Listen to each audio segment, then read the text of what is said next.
झालेलं आहे।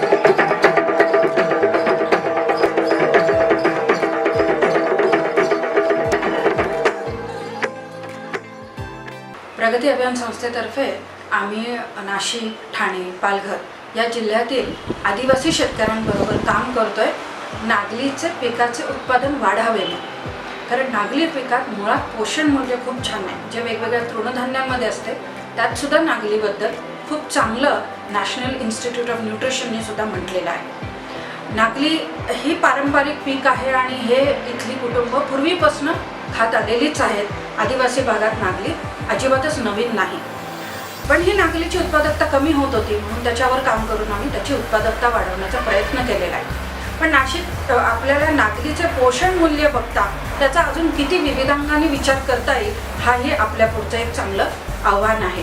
त्यात आम्ही असा विचार केला की जी अंगणवाडीतली मुलं आहेत, की जी नवजात शिशु मुलं आहेत, त्यांच्यासाठी हे नागलीचं पोषण मूल्य कसं पोचवू शकतो आपण, तर काही चांगले चविष्ट पदार्थ, लाडू असतील, खीर असेल, आंबील असेल, अशा विविध पद्धतीनं आपण ह्या मुलांपर्यंत हे खाणं पोचवू शकतो, नागली पोचवू शकतो।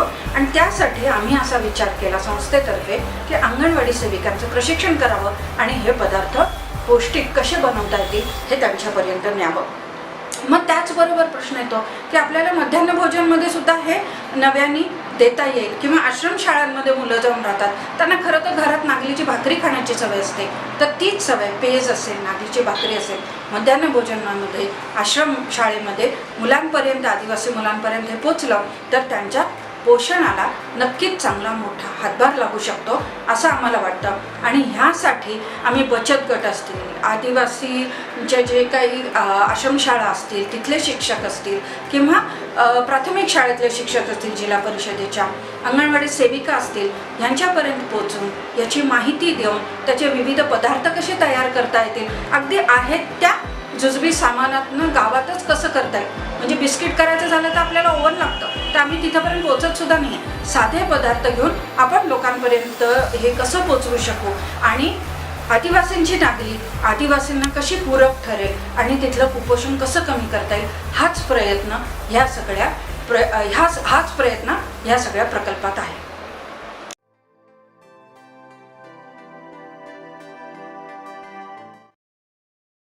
नमस्कार, माझे नाव चंद्रकला देवचंद जाधव, मुक्काम शिरसगाव, पोस्ट खोडाळा, तालुका मोखाडा आणि जिल्हा पालघर। मी एक अंगणवाडी सेविका आहे।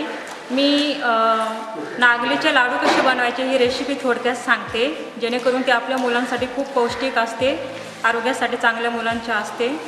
तर आपण प्रथम नागली जी असते ती भिजवून घ्यायची, तिला मोड आणायचे आणि ती सुकवायची। सुकल्यानंतर चांगली भाजून घ्यायची, तिचं आमाययुक्त पीठ तयार करायचं आणि नंतर लाडू बनवताना कढईमध्ये तेल किंवा तूप घ्यायचे, ते गरम झाल्यानंतर त्याच्यामध्ये ते आमाययुक्त पीठ टाकायचे। पीठ चांगलं भाजून घ्यायचं मंद आचेवर आणि चवीसाठी त्याच्यात थोडंसं शेंगदाण्याचं कुटं टाकायचं। नंतर ते झाल्यानंतर आपण मग गुळाचा पाक बनवण्यासाठी कढईमध्ये तेल टाकायचे, त्याच्यामध्ये गुळ टाकायचा, पाक चांगला उकळू द्यायचा। उकळल्यानंतर तो पाक ताटात घ्यायचा आणि त्या भाजलेल्या पिठामध्ये मिक्स करायचा। मिक्स करून त्यानंतर त्याचे लाडू वाळायचे आणि ते मुलांना खायला द्यायचे। किमान दिवसातून आपण 2दा तरी ते लाडू दिले तर त्याचा खूप चांगल्या प्रकारे आपल्या मुलांच्या शरीरासाठी, वजन वाढीसाठी उपयोग होऊ शकतो। तर कृपया प्रत्येकाने ही रेसिपी बनवा आणि आपल्या मुलांच्या आहारासाठी त्याचा वापर करा। धन्यवाद।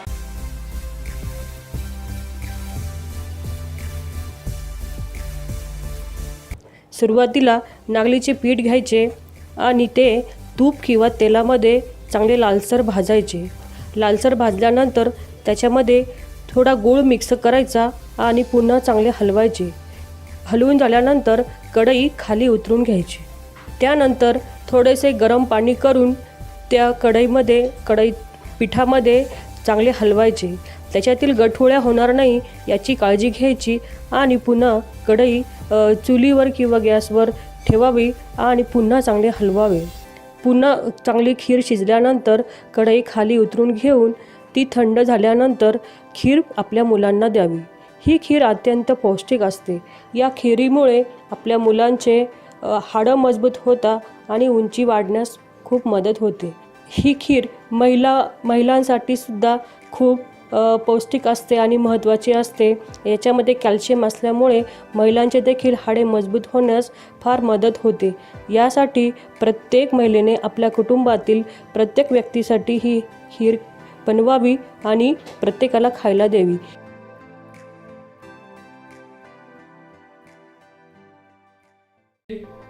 5 मिलीग्रॅम पासून तर 17 मिलीग्रॅम पर्यंत आहे.